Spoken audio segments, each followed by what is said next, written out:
Welcome to Maine Road, stately home of Manchester City, one of the truly great clubs of British football. A club currently unaccustomed to its absence from the First Division, but determined to get back there very, very soon. Come with me and find out just why optimism here is so high.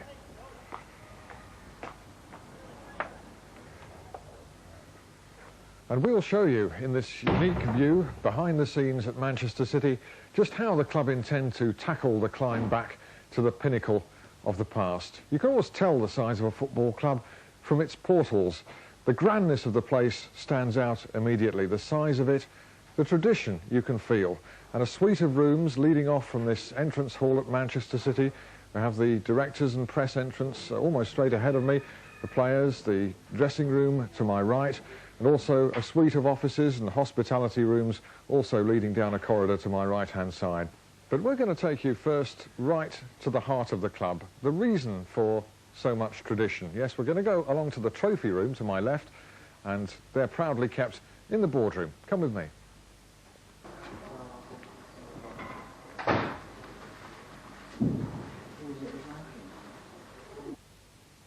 Well, here we are in the boardroom at Maine Road. You tend to talk with a hushed tone in here out of reverence, really, to the achievements of the past, which absolutely glint and shine out at you from every nook and cranny. There's so much silverware around this room, reminders of the great trophies, the great achievements of the past and the grand history of Manchester City. Well, here it is, the honours board at Maine Road, and Manchester City's aim over the next few years, I'm sure, is to replace it with a new one by filling in all the gaps down here. The board chronicles the history of this great club all the way back to 1894. Stacks of honours all the way down, too numerous to mention individually, except perhaps that the most significant one is the last one. You're always as good, really, as your last achievement. And you have to go back 11 years now to 1976 for Manchester City's last major honour when they won the Football League Cup. But very significant too is the date 1986, because perhaps when we look back in a few years' time, we'll look back at that date as the time when the Renaissance here at Maine Road started, when Manchester City started the climb back to greatness, because it's in the youth policy now that so much hope is stored. And it was in 1986 that the club won the FA Youth Cup, and that could turn out to be, with the youngsters coming into the team, a highly significant triumph.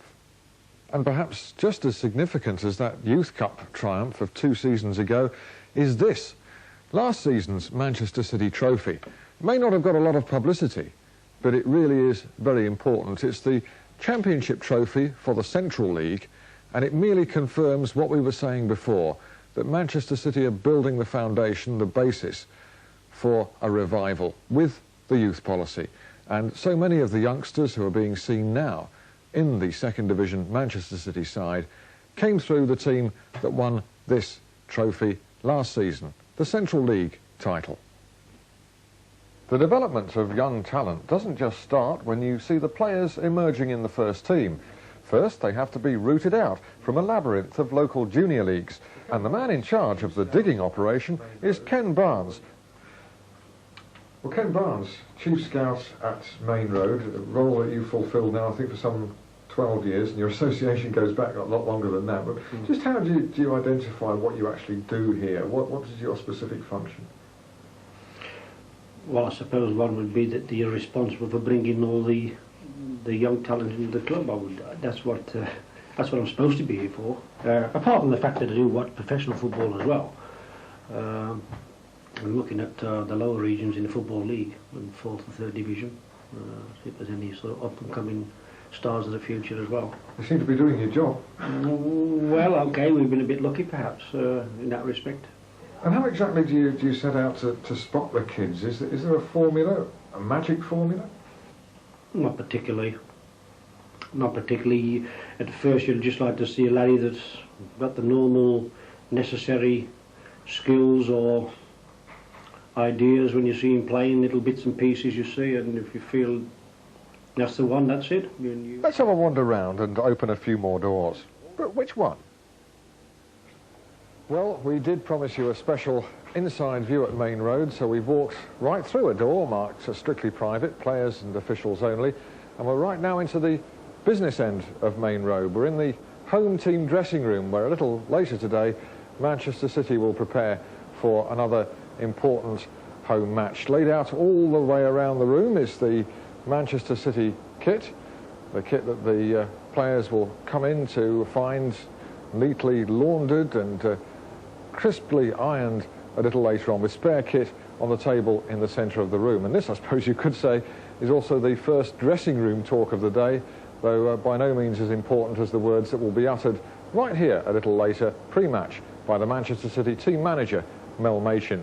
But right now we're going to meet another very important person on match days, indeed right the way through the week, and it seems right the way through the year at Maine Road, a man who's kept permanently busy, the physio Roy Bailey, whose room is just through here.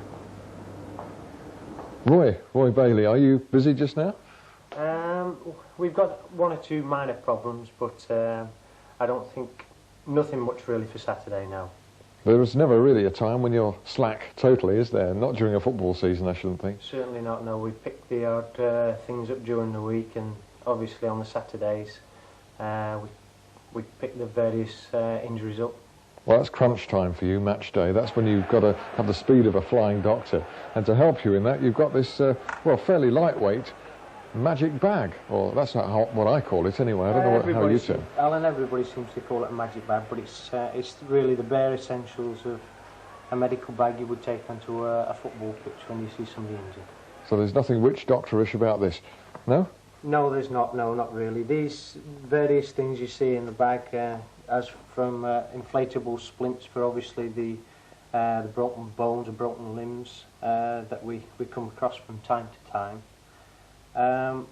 Various other little items we have, a cool spray. For the lads, it's just got the ordinary minor kicks on the legs, and mostly bandaging, really, isn't it? Plasters. Yes, plasters. I generally just carry the odd bits and pieces about with me all the time. There is some ordinary bandages you can see often. A player will shout over to us that his sock's fallen down or his tie-up's come off. So we carry things like this, and the obviously smelling salts. Have you ever been caught out in a match situation before where you've not had enough of one particular thing? No, I've not. Touch wood. So you always put more in there than you need? Always carry more than I need, yes. Smashing it. Of course, for an away trip, which you have coming up and you're preparing for this weekend, you have to sort of look ahead and cater for just about every eventuality, because things might not just happen on the pitch, presumably. Somebody might fall in a hotel room or whatever. That's right, Alan. We tend to take everything from the treatment room. We pack them in 2 or 3 medical bags, from the normal things of plaster to plaster of Paris. So hopefully we get prepared for everything at any time. Ever ready? Yes, that's right. Rather like Roy Bailey's treatment of players' injuries, Manchester City have a tradition that has to be handled with extreme care. Twice league champions, twice League Cup winners, 4 times FA Cup holders, and once winners of the European Cup Winners' Cup. Back in the dressing room, we find reserve team manager Tony Book. Still involved with the club, Tony, after all these years. How long is it now? Yes, I've been here 21 years now, Alan, and still going strong. In a variety of roles. Your old number 2 shirt is here. That's right. Do you still hanker to get back into that? Yeah, when I see it, when we play a few charity matches together, we still get together now and again. You know, the Colin Bells, the Franny Lees, Mike Sotheby's, and the Alan Oakses and Tim Pardos. We still get together and play the odd charity match, and naturally, you know, that's the jersey they throw at me. But while the first team hasn't been noted for success in recent years, you've had a great deal of it lower down the structure, haven't you, with an FA Youth Cup success 1986? And last year you were instrumental in winning the Central League Championship for the reserves. How much satisfaction did that give you when you put that alongside your playing achievements, for instance? Yeah, it gives us a lot of satisfaction, because there's nothing more exciting than seeing a young player coming to the club and maturing and coming through the teams and getting into the first team and holding a place down and being a regular in that first team. I mean, that basically is what football's all about. We were very, very fortunate about 4 years ago that a crowd of lads came together where basically we knew from the offset that they had a little bit of a chance, because in their first season here. They went through the Lancashire League and lost 1 game, and you know, to do that was astonishing really for a lot of first-year lads coming in the club. And from there, it's gone on from there really, because as you say, they won the Youth Cup, and then they went into the Central League, and they took that by storm. And with such experience on the coaching staff, Manchester City are finally emerging from the shadows. And here's where the butterflies are most fiercely felt. You know, teams kid the public a little bit by running confidently onto the pitch, but I'm sure at this point, in the tunnel of a famous ground like here at Maine Road, there's just a jitter or two. You almost get a tremor walking out alone onto the pitch as I am right now. It is match day. A lot of activity is going to be happening later. It's not a great deal at the moment. The stands are empty. The pitch, well, I was going to say the pitch is empty, but in fact there's a fixture here at work, every bit as much a fixture in fact as the Maine Road turf itself. Yes, the groundsman, dear old Stan Gibson, a servant of this club for nigh on 28 years, diligently preparing the surface for today's match. Let's go and have a quick word with Stan.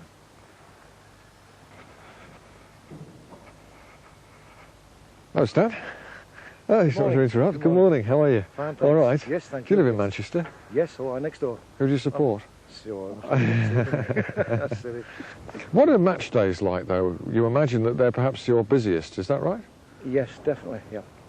What kind of things do you do on match day? Well, the first thing is I come in about 5 or 6 o'clock in the morning, make sure the pitch is okay, because you never know what problems you get while everybody's in bed, so we've got to make sure the game's on. You're here at 5 in the morning? Sometimes 5 o'clock in the morning, yes. And don't go home till what time? Last out, about 9 o'clock. Yes, yes. So A night match could be midnight. you're replacing the divots, of course, after the game? Definitely, yeah. Yeah. Do the players ever blame you when anything goes wrong on the pitch? Yeah, now and again they do, yeah. What kind of things? The ball bubbles, you know, or blame the pitch. Always blame the groundsman. But do you then get the credit when the pitch is playing well and the team does well? Sometimes we do. All depends. Also with his feet firmly on the ground, team manager Mel Machin. Mel, fairly new to the job, one of the biggest in football really, as manager of Manchester City. How do you feel things have gone so far? Well, up to yet. I feel that having started with the boys, they've taken things on at an incredible rate. These last, 8 games, we don't look as if we're going to be beaten, which is a good feeling, and certainly as skill factor goes, as individuals, the boys have shown what they're capable of doing. The last game, for instance, the Plymouth game here, we played some football, which I felt was really out of this world. Some of the kind of attacking play which we had, which was better than the game against Huddersfield, which we won 10-0, or 10-1. Keep on giving them silly goals away. But it was nice to get a clean sheet on Saturday. But I do feel that we're still in the process of learning, and I feel that we've got a very sound, solid base for the future, and I really feel that the future is very bright for us, and I think that these young players are certainly going to be household names in the future. It's unusual, I think, for a club at any level to acquire so many youngsters of this pedigree all at one time. This presumably hasn't been entirely an accident. There must have been a lot of groundwork that's gone into that. Well, I think the groundwork was started out with Ken Barnes, of course, with finding these youngsters, and the majority of the first team now, I would think I've probably played 8 at one time who have been members of the FA Youth Cup winning team 2 years ago, and to have them all in at one time is some feat in itself, because it's nice for me to work with talented young players, and to see them day in and day out hopefully improving, which I feel they are. Yeah, a lot's got to be said also for Tony Book, because I do believe Tony and Glenn Pardo have worked with them as youth team players. I feel that I've taken them on a little bit further than that, and they're certainly going to, as I say, take it on that in the future. Book and Barnes, men to share the management load, but of course the primary figure in that respect is Wiley Scott, Jimmy Frizzell. How does the partnership work, in fact? Where does the responsibility lie? Can you separate it? Well, I think it's very hard to separate because we're both involved with different things. Mel naturally is involved with all the team, but that is something I've gone through over 20 years. So probably more on the contract side and players and looking at players. But really it's a combined effort. At the end of the day, if we get success, then it's we both have the same success or the same failure. We are in it together, and we swim or sink together. Certainly Mel came in because of his coaching ability, and certainly that was one of the reasons I was really keen on getting him when I first became manager of the club.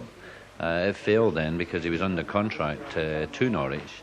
So certainly at the end of last season, when we had been relegated, we were able to persuade him, but Mel wanted a different title, and so team manager, where we share the responsibility. Nobody is getting any more or any less than one another, and I think in management you certainly need somebody to talk to. So certainly we have something together that is gelling very well, and the only thing that's important is the success of Manchester City. And City Chairman Peter Swales is convinced that he has the right management blend. City this season look to have great cause for optimism for the future. I don't know whether you've set an immediate target for the First Division, but what are your thoughts now with the team shaping up so well? Well, I think obviously we've all got whatever the management says, we've all got one eye on the First Division. I know our supporters have, and if I was honest, I have. We've had a terrific run, we've had some marvellous publicity. I just hope it can keep going. It's been nice for me to come in here and not have too many people shouting at me, really. Yes. Yes. Very pleasant. And I'm more than pleased that the kind of policy that we set out on, bringing our own players through, has started to pay off. Was that a financial necessity to some degree? Yes. We thought, well, we can't go on forever spending money and probably wasting money if the player doesn't work out. We'll try something new. We'll invest money into Platt Lane, and I don't think that's been given the credit for what it should have had, really, because the complex at Platt Lane has played a big part in what's happened. I know the players have got to be found by the people like Ken Barnes and his staff, and I know they've got to be looked after by Tommy Bucks and Glenn Pardos. And I know at the end of the day they've got to be motivated and keyed up and trained by Mel Machin and Jimmy. But the complex has played its part, and it's a nice opportunity to mention that. People say, oh, well, you've spent a lot of money. Well, that was £1 million well spent in my view. Hey, Steve! Come on! Clint! No, the service is all right. Me now, it's just the players. That's Glenn! Go on then! Put your head on that! Yes! You on tablet!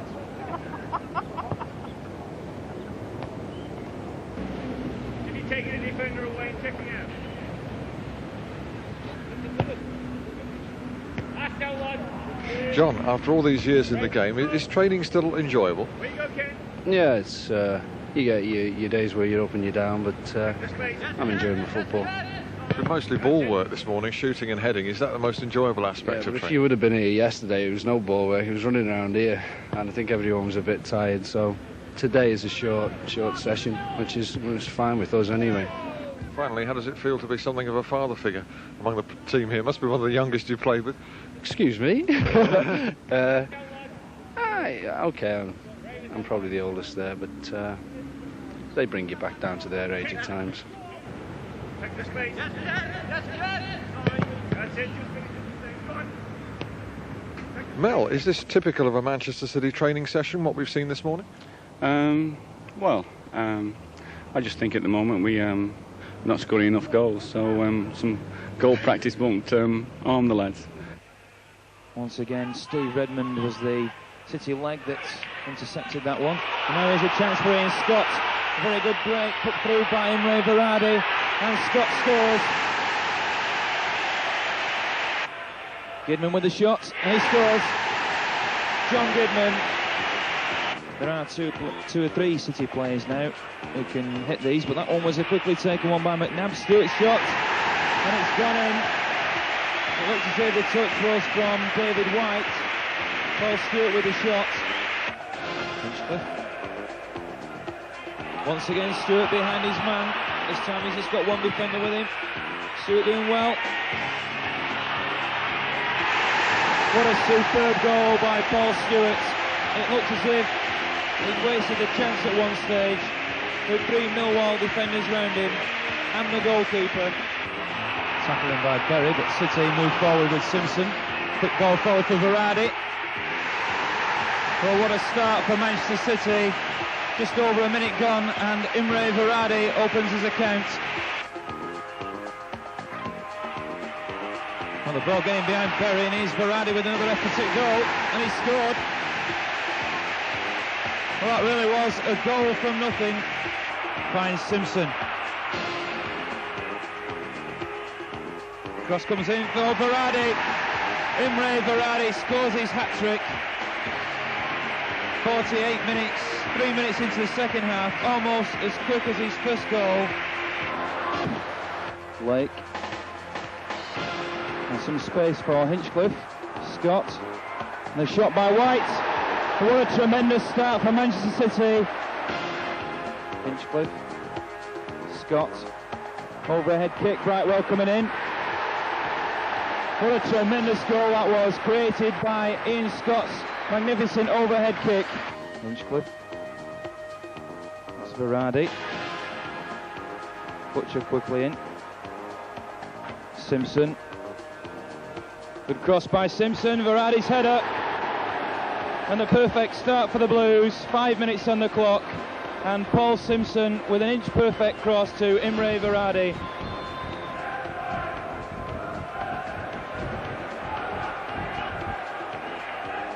Stewart, and here's Varadi. What a start for the Blues. Imre Varadi. And once again, City score at lightning pace, just 2 minutes on the clock. Hinchcliffe chased up on the overlap, but the Blues going through the middle. Here's Stewart. Well, there was some luck in there, but Paul Stewart deserved it.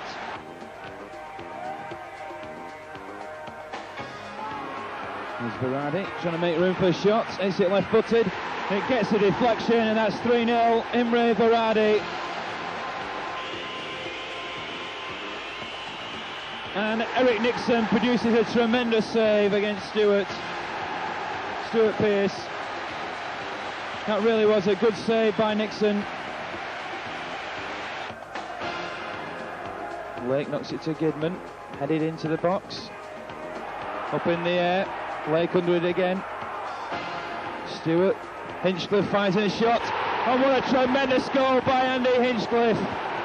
That really fired into the top left-hand corner of Stephen Pearce's goal. Well, as we've said, it's match day at Maine Road. One of the early arrivals is referee George Tyson. A few butterflies before the game. Just the normal bit of tension before you go out in the atmosphere, which we're going to have tonight, but obviously been around a long time and experience, so now because of the experience that I've had, you just take it all in your stride and go out there and enjoy the game. Do you actually find that you can observe a match and enjoy a game of football? Can you actually enjoy the skillful side of the game when you're so close to it? I enjoy refereeing, obviously. I mean, I've been refereeing now for 22 years. But I go out to do a job. If there's times when you can appreciate what's going on the park, but sometimes there's so much other things going on the park as well that you've got. But it's nice to come off and saying, well, you've enjoyed the game as well, apart from doing the job of work, which I enjoy. As a matter of fact, whether it was a hard game, I would still enjoy doing it. But it's nice sometimes to be involved in a game that flows, and if I can keep a low profile and be just there when I'm needed, and that's what it's all about. Do you have any particular standard message before the game to captains and to managers? Does anything pass between you there? Or is Not a word. No? No, they know what they're going to do, and I know what I've got to do, and bring the team sheets in, and that's it. Nothing at all. Actually, George, let's hope that it is such a good game. I hope it's a good game. You can also enjoy it. Okay, thanks very much. Thank you. Pleasure. Television commentator John Motson arrives early too, perhaps with some tips of the trade. Well, I think the thing I would say about Manchester City is that throughout all the years I've been commentating, and it's about 15 years or more now, they are the one club that have always been unashamedly pro-television. I've been to other big clubs where the chairman at the time or the club in general have been in favour of TV coverage when things have been maybe going well, and then in the current climate sometimes they've said there's been too much television and they haven't felt so inclined to accept us. But I can honestly say without fear or favour that at Maine Road, I personally, but in particular the BBC in general, have always been made tremendously welcome because the club does believe that television is good for the game, and they've been totally consistent in that policy. And consequently, because of that, I've always enjoyed coming here to such an extent that I look forward to games at Maine Road, I would think, as much as anywhere, because quite apart from that side of it, the actual position where we work here, in terms of my vantage point for the commentary, compares very favourably with any other ground in Europe. I mean, it's an absolutely splendid platform for camera work, and it's a terrific view for the commentator. Well, finally, John, how much pleasure is added to by the team in coming to Maine Road, this exciting young team? How do you rate them? Have you seen them this season? Well, I think that having just come off the back of a 10-1 win against Huddersfield, they're obviously at the moment full of confidence. I have to say, actually, over the period that I've come to Maine Road, even when the team hasn't been doing all that well, City have normally played a fairly attractive brand of football. It's my impression, rightly or wrongly, that this has always been one of the widest pitches in the league, and consequently City have normally played with wide men. I mean, I remember early on when I came here it was Summerby, and then it was Peter Barnes, and it was Dennis Stewart, and now it's Paul Simpson. And I think when you get a game with wingers, not forgetting, of course, White on the other flank, I think when you get a game with wingers, you're always going to see a more attractive football match. And that's why I think that although the City supporters have had lots of ups and downs to contend with, I don't think over the years they can complain about the games ever being uneventful. John, enjoy the game. Thank you very much. Pleasure to talk to you. Thank you. Thank you. It's around this time that the Maine Road lobby resembles something of a hall of fame, with larger-than-life figures like Dennis Law, one of the greats of Maine Road's past, and, as in his playing days, ever ready to do a spot of clowning. Dennis Law, how are you? Fine, thank you. Very well, very well. Good. Do you still enjoy coming back here, one of your old haunts, of course? I do very much, and one of the main reasons is it's one of the few places that I get a free cup of tea and a free coffee, and he just walks straight across the screen. We're sitting... It'll be all right in the night, don't worry. Dennis Norman. Oh, there's another one, Richard. Yeah. They are a lovely club. Always have been. Ever since they first came in the early 60s, and then, of course, I had a spell across the road. Then I came back here. But it is a club that you're always welcome. Always welcome. No matter who comes up these stairs, I always feel that they're given a... not a special welcome, but a welcome that sometimes you don't get at the majority of clubs. Especially welcome when you say good things about them, like they're on the way back. Yes, yes. I hope everybody hears what I'm saying about them, because I only get a free coffee. Where's the sandwiches or whatnot, you know? With about an hour to kick off, winger David White and goalkeeper Eric Nixon explain how they get in the mood.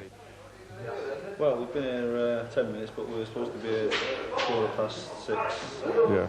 Just an hour and a quarter before the game, really. What happens before a game? How do you actually relax? Do you try and relax, David? Well, you've got to before a game, obviously, unless you go out a bag of nerves. It's up to the individual, really, what he does. I mean, some players might not want to start getting changed till maybe 3/4 an hour before the game. Others need a lot longer. And whatever the manager wants, team type-wise. I know that superstitions are rife in football. Eric, have you got any in particular as the goalkeeper? Not really. The only superstition I've got to tell you the truth is to make sure that I go out second to take any penalties as the captain. Individually, I don't know if any of the other players have got any. David? I haven't personally.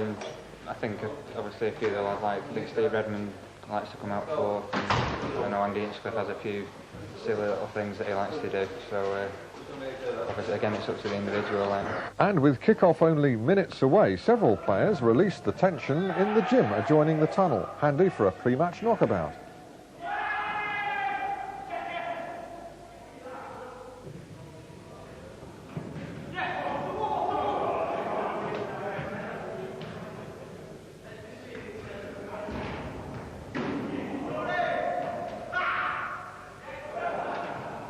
And now the serious business.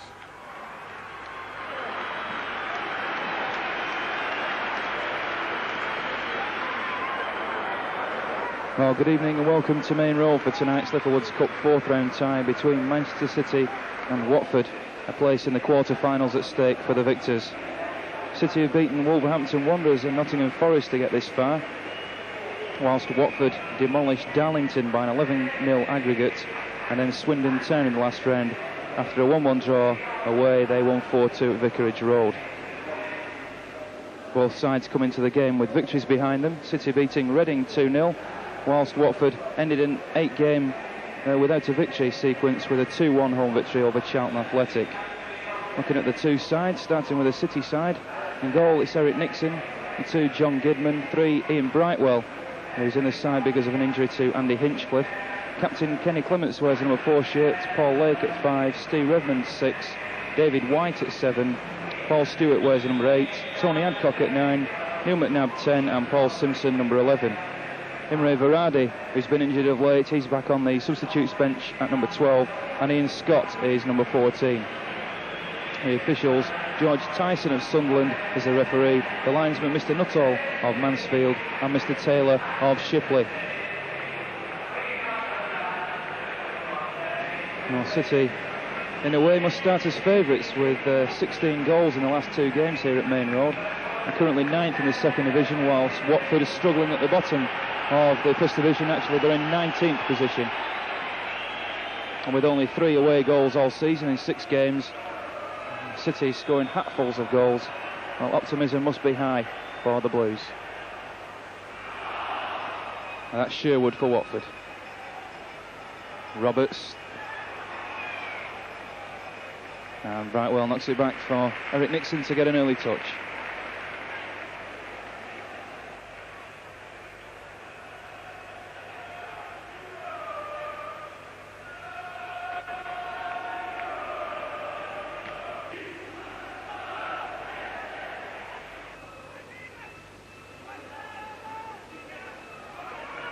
White returns the ball to Gidman, and that's a good ball for Paul Stewart.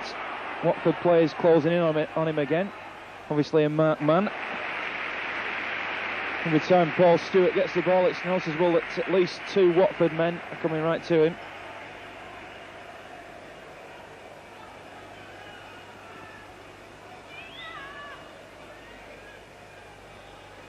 Paul Simpson then with a corner. Kenny Clements goes to the near post, goes over the lot. Oh, what a tremendous goal. Just the start that City needed. With just 17 minutes on the clock, David White fires it in, low and hard into the bottom corner. The cross came over from Simpson, it was flicked on, and David White slammed it in. Simpson in the action. How he loves to run at players, Paul Simpson. And it's Watford who have possession. Gibbs. This is a good run by Porter. Knocks it out to Allen. Chance for a shot. And Allen hits the post. What a tremendous effort from Malcolm Allen. It looked to be a goal all the way, and it came back off the post. Well, that should certainly encourage Watford. And possibly a warning to City.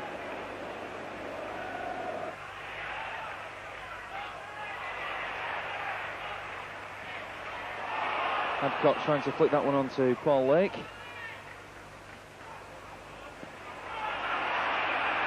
David White with some space. John Gidman overlapping him on the right. That's where the ball goes. Stewart and Adcock in the middle. If he can get a cross in. It's deep. Up goes Stewart. Well, that was almost an own goal by Mark Morris, but the offside flag and the linesman on the near side would have meant that the goal didn't count. A scare for Watford straight away.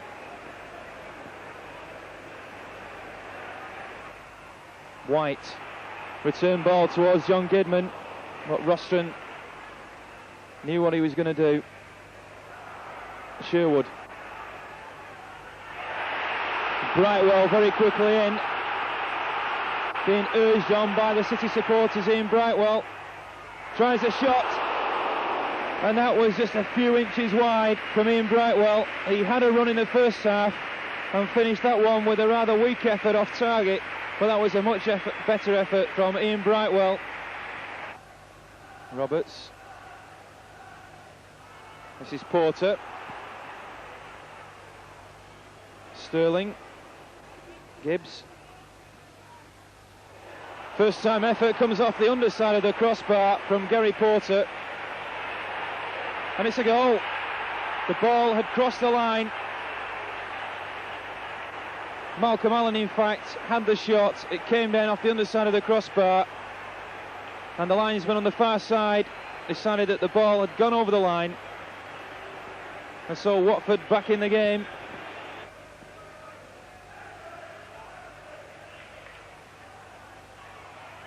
Lake. Stewart. Lake making the run. Here's Paul Lake. And this is going to be a goal. David White. What a tremendous goal by Manchester City. Once again, the ball was worked down the left-hand side. Paul Lake was involved. He stepped inside two Watford men. And then coming in at the far side, David White. And City back in the lead. David White. City win it back through McNabb. McNabb now charging forward, hits the left foot shot. Just past the post from Neil McNabb. McNabb. Simpson making a run on the left. Picked out by Neil McNabb. Simpson's cross, looked like handball, and that's a penalty. Paul Simpson crossed the ball in. Worrell Sterling put the hand out, and a penalty, a chance for City possibly to wrap this game up. Stewart versus Colton, and Stewart's missed it, but he knocks it in. The penalty, well saved by Colton, and luckily for him, the ball went straight back to Paul Stewart, who made no mistake with the second opportunity.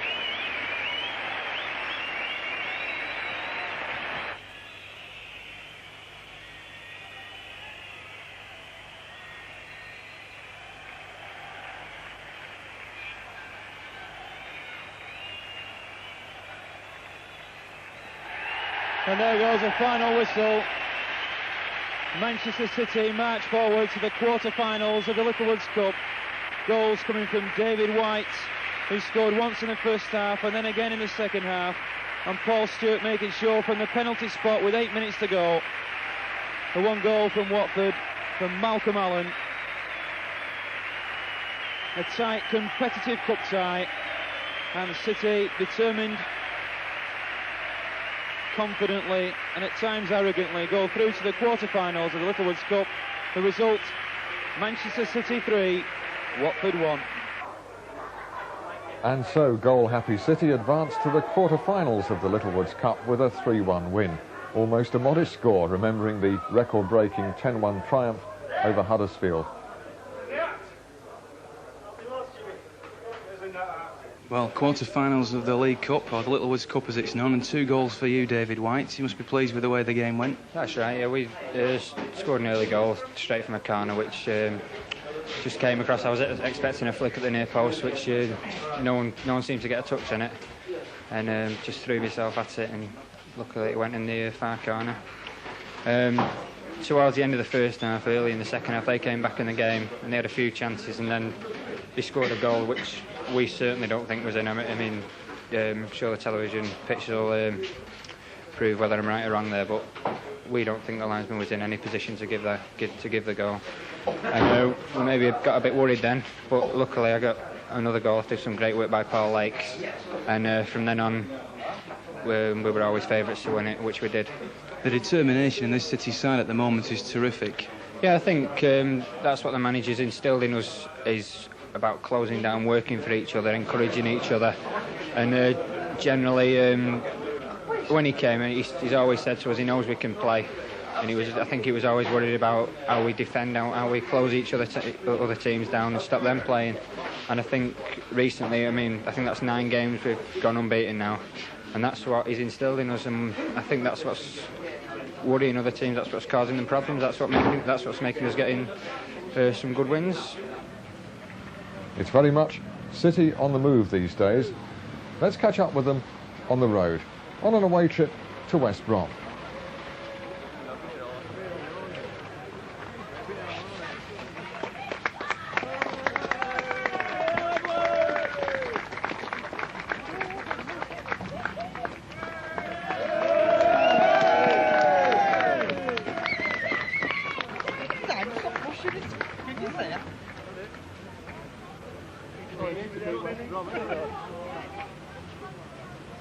Well, here we are, 2:05, 55 minutes to kick off. Do you get nervous at this stage in the preparations? No, not really. No, we've just arrived from the hotel. This is just, you get used to it after all the games I've been through. We just come out to see what studs we're going to wear. That's all. City supporters over there will be in strong support, no doubt. Yeah, there's more our supporters than theirs at the moment. I think that corner over there will be full. Looking ahead to today's game, West Bromwich Albion aren't doing that well in the division. City are on a high at the moment. You must be confident this afternoon. Yeah, these are the more difficult games when you can raise your game when you're playing a better team, a top of the league team, which we have been doing just recently, and we've been playing well. But we seem to struggle sometimes, especially at home against lower teams. So we've just got to keep things going. We just keep a level, and we've reached a good level at the moment. We've got to keep it. The players warm up before the game, hoping for another away victory. So at the Hawthorns, it's West Bromwich Albion versus Manchester City. On a beautiful afternoon for football, good crowd, and it's Manchester City to kick off. Manchester City in picture, Paul Lake there, with number 9, Tony Alcock. Manchester City, ball out to the left. There it is with the Adcock back again, but broken up nicely there by Carlton Palmer, and it's West Bromwich Albion just giving a first field to the goalkeeper there, Stuart Naylor. A long high ball trying to test the centre of the City defence, and it's West Bromwich on the attack, and it was Andy Gray there missing a golden opportunity for West Bromwich Albion to take a very, very early lead. Manchester City, an escape for them in that first few minutes. Now it's City trying to get their act together again down that left-hand side, but again the ball goes out to Carlton Palmer. Palmer, a long ball, but it's not good enough to beat Paul Lake, and Paul Lake in turn testing with a long ball there, but again Tony Adcock couldn't get onto the end of it. Naylor, a long ball on. Ball into touch. Really what you'd call a deflection rather than a shot, but that's given Albion a 1-goal lead against Manchester City. Manchester City with a corner. Half cleared. Comes up there, but Manchester City trying to keep this pressure on with Gidman. Gidman plays the ball out wide down that right to White. White, not a good centre, but nearly causing problems. But again, the ball out wide to, on the right, McNabb there.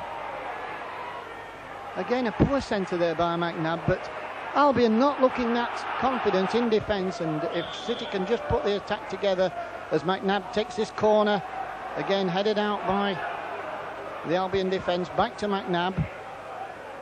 McNabb got Gidman wide if he's going to use him. Does do, Gidman checks. Back to McNabb. Now it's City's Clements out to Simpson. Simpson checks on that byline, checks it back again. Long ball down there, flicked on there to number 5 Paul Lake, but not a good ball there, and an easy ball for the Albion defence. Well, half-time, it's City 1-0 behind. That all-important goal by Don Goodman, giving the Albion that 1-goal lead. So the second half, Manchester City got to come forward now. Kenny Clements to Gidman. Gidman tries to get that ball into the penalty area, but he succeeds in getting a corner. Corner to City. Well, City, a young team, they've kept Imre Varadi on the substitutes bench, kept faith with the youngsters. Let's see if they've got the ability to come back. Corner comes across, and a good header there from Paul Lake, just over the top. The City strive for the equaliser. A long ball out. Now it's looking dangerous as it's West Brom's turn to check. And a good shot there from Morley, and a brilliant save by Eric Nixon, keeping City in the game. Well, it would have made it so much harder at 2-0, but Nixon used all his ability there. The free kick there by Redmond into the edge of the penalty area, headed down, and Adcock wanting just a little bit too much time there as the ball whipped off his toes for a corner. So corner to City, going to be taken by Paul Simpson. Paul Simpson, an in-swinger. Ball headed clear there by Carlton Palmer. Still Simpson with the ball, but not quite good enough to beat Albion goalkeeper Stuart Naylor. But City again, Simpson gets the ball back, but he doesn't. It's McNabb out wide to Stewart out on the left, has to go back, but he still keeps possession. Well, not one of his better efforts, that. A throw in there, David Burrows to Graham Hogg. Graham Hogg loses out though, and it's Gidman plays it back. A long shot there all along the ground, but again Stuart Naylor, the Albion goalkeeper, equal to it. Simpson. Oh, and that was Tony Adcock being fetched down from behind, and City with a free kick. Well, what can we do with this? It's a 1-2 there by City, and a good shot, but again it's a little bit too far out to really test the Albion goalkeeper, Stuart Naylor. City, Imre Varadi, ball across there, headed on there by White. City having to go back but keeping possession, but again it's Carlton Palmer, the Albion number 2.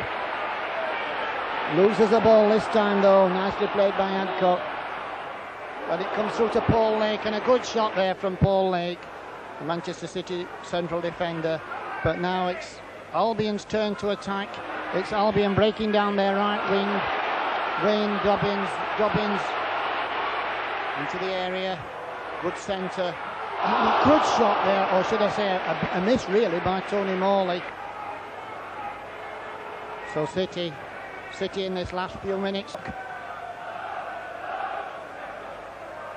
So in the last few seconds of the match, can City get the winner? Varadi plays it wide down that right hand side, ball into the area but headed away there.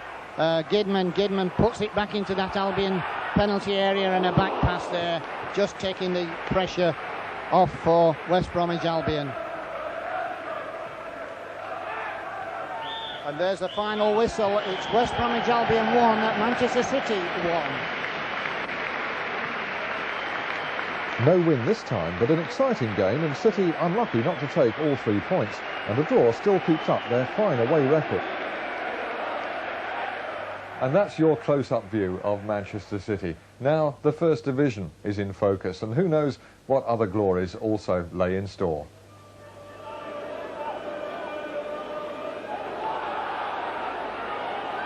And Redmond once again very cool.